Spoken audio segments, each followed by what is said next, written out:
I asked half a dozen people at Adobe about using the identity graph when connecting data from Customer Journey Analytics, that's CJA, and I got all kinds of different responses. It's a confusing topic, but stick with me to the end and you'll see how it all fits together. So here's an architectural diagram for Adobe Experience Platform, AEP, from Adobe's docs.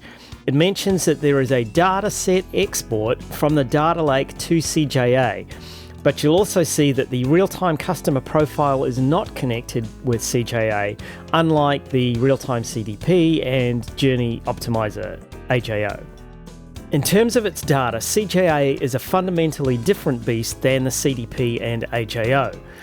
The reason it's like this is because the data structure underlying CJA is uniquely optimized so that when you're using the workspace, it only takes a few seconds to refresh the data when you're making changes. That's why we have to set up a connection when we want to see AEP's datasets in CJA. The AEP data has to be exported from the data lake to CJA. When you have multiple AEP data sets you want to see at the same time in your CJA data view, you have to tell CJA how those data sets are related. Let's say you have this scenario. A customer data set with a unique customer ID for every customer, their email address and some other details like name, address and so forth.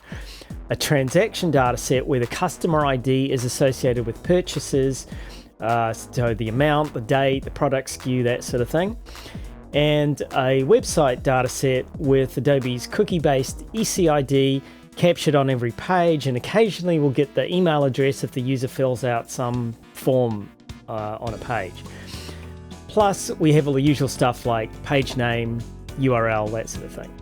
All the blue items, customer ID, email, ECID, are marked up in the AEP schemas as being part of the identity. AEP builds up the identity graph for us so we can tell that a person who is visiting our website today with an ECID of 1234 is the same person as that with a customer ID of ABCD who made a purchase last week. In CJA, we want to be able to go into the workspace and get a report showing how many people completed a transaction after arriving on some landing page.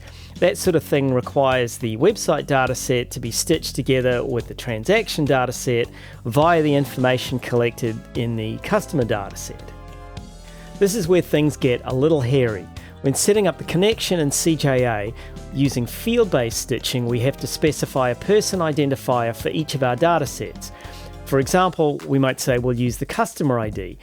In that case, we need to add the customer ID to our website data, but that's not easy because we don't have the customer ID on every page. Similarly, we don't have the email available on every page, so we can't use that either. Now, the identity graph stitches these IDs together in AEP, but CJA has no direct access to that.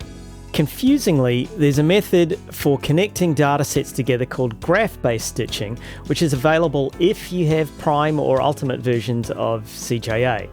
This sounds like you get full access to the identity graph as it exists in AEP, but you do not.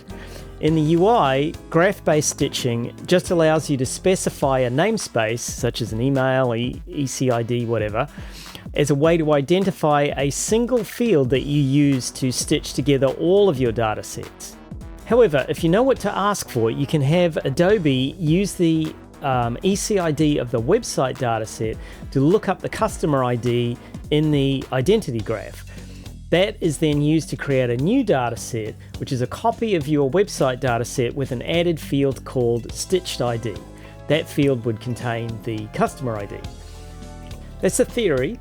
However, I've heard many points of view on the subject, and I think it requires careful planning when you're facing a real use case on your site. If that's your situation, feel free to ping me on LinkedIn. I'd love to hear about it. Maybe I can help you with it even. Thanks.